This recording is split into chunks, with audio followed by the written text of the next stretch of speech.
yarda ɗan adam ba shi zama babu soyayya. Matsayinta zan sanar nan ta wana da alfinya. Mai kyan idaniya so ne karki bar ni can baya. Kowa da na sani daitawa a zuciya gogayya. Burin ido a kullum nan na ga murmushi a fuskarki.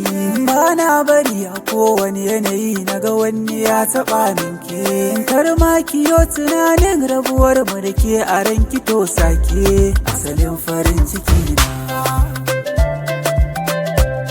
So ne ko kuma kauna.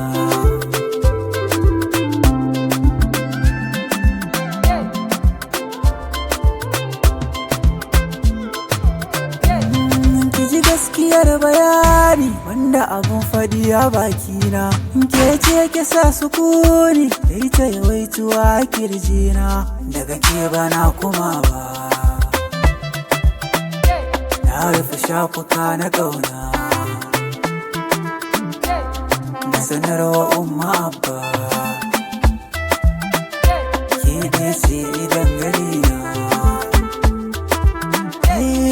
Abnan kina da kyau ko da baki saka kwalli ba. So ne ke ta damu san bai bar ni na yi komai ba. Sai dai ku yi hakuri mata ku kai ta kyau da komai ba. Gulla fazira kwalliya abnan tawa ba iyanan ba. Ashe so da daɗi zuwan kishi nake maraba. To wani sirri ne wanda bai zauto a zuci ba.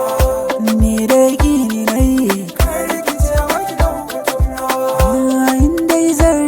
to ki san abadan sona ki ne ba na wata ba. Haɗin rabo ke kike in na rasa ki ba za ni rayu ba.